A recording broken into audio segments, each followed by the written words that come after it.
First, we need to talk a little bit about our ingredients. Although they are simple, it's important to get this right.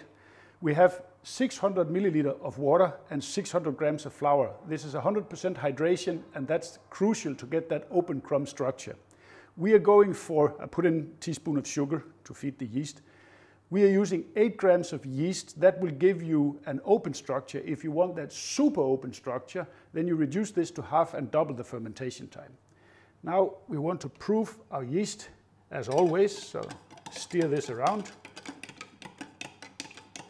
And then we set that aside to proof, and then we go on with our flour. This is a type 00 flour. That it means that it is very finely milled and it has a very high protein content, 13.5% in this case, and you need that. You cannot use an all-purpose flour, it will not work.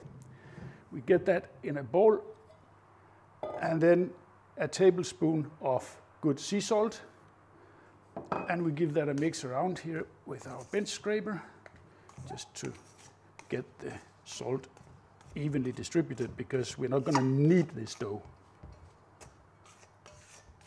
There we go. And now we wait for the yeast. Our yeast is nice and alive. We're ready to mix this in. There we go. And with a simple spoon, we're going to mix this up. And in a minute, you will think I'm crazy. And then you will see this dough and you will believe we're making pancakes.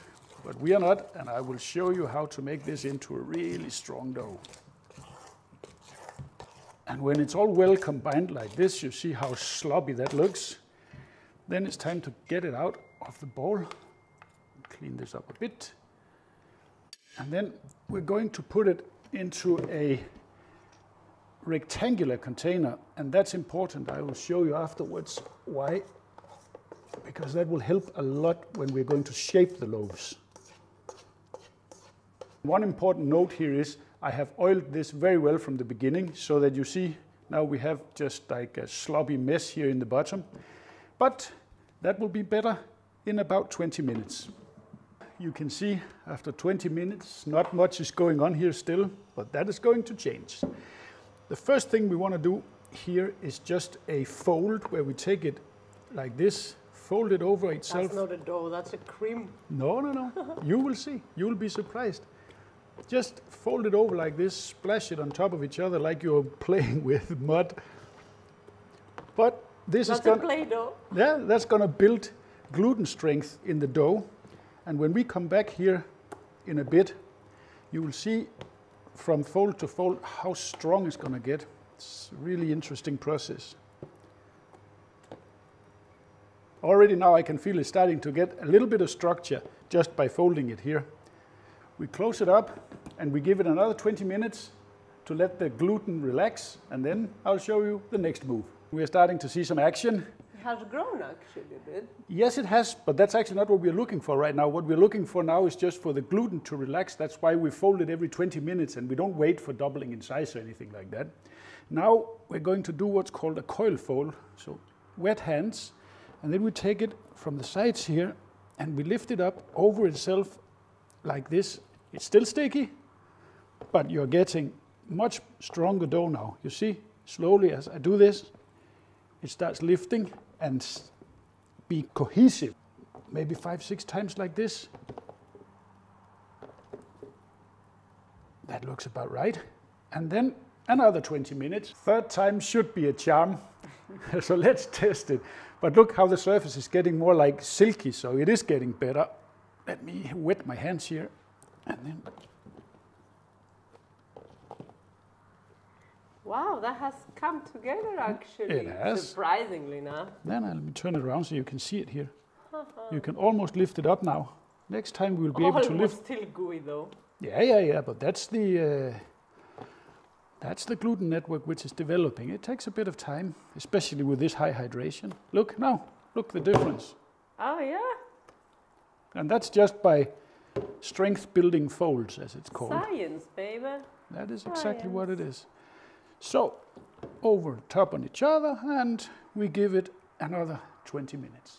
Final fold, wet hands.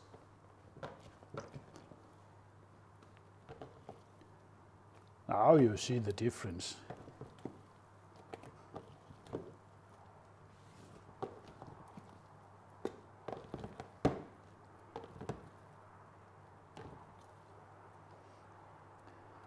That's it. And now we're going to let this double in size so we can shape our loaves. There it is, nice and jiggly and full of air bubbles. Still doesn't look very promising that this will turn into bread. It will, it will. Now, as it is high hydration, we will flour this on the surface here and up the sides quite liberally. Let me use like this so we get a good layer of flour. Don't want it to stick too much, and you want to get it on the edges like this. So what, it can slide out? Yeah, exactly. Actually, exactly like that. And then our work surface here, we give a good coating also.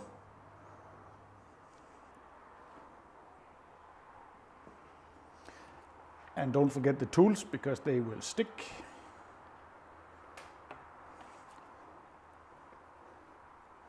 Now we take that little dough card here and we slide it down the edges just to move some flour down. Like that. And then let's see if we are lucky enough that we can slide this out and not lose all the air in the dough. Beautiful! You see, that's what you want to see. And that's why you want the rectangular container, because now it's easy for us to shape the loaves that we're going to make. We're going to make 4 of them, and let me show you how we do that. And don't be stingy with the flour here. It's very important. Then we want to split this down the middle. And we want to be very gentle, because we want to keep the air inside the dough. We don't want to deflate it right now. And then we split them in the middle.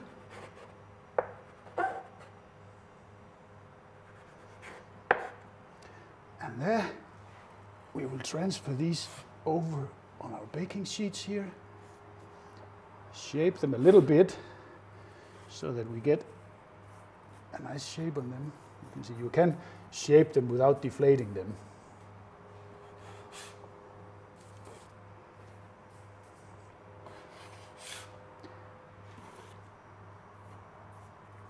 That looks really beautiful. Now we are going to leave this in a warm place in our kitchen for maybe 1 hour, 1.5 hours, or even 2 hours, depending how open you want the crumb in the bread.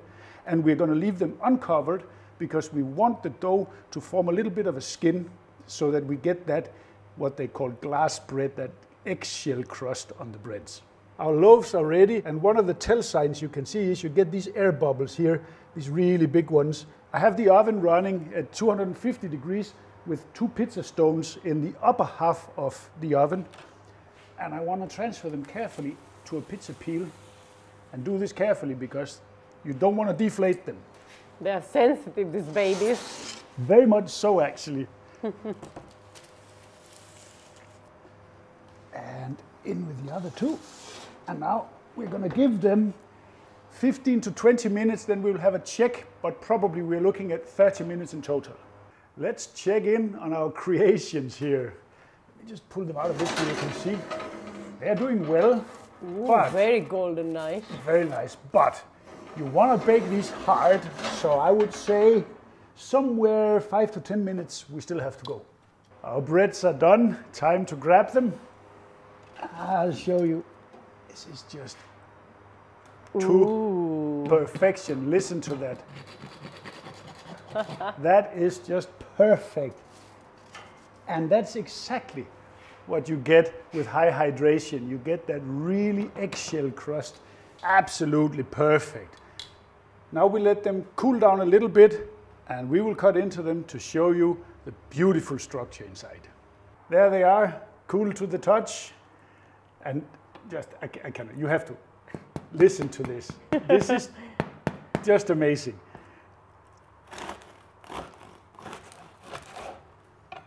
And look at that structure. That is fantastic.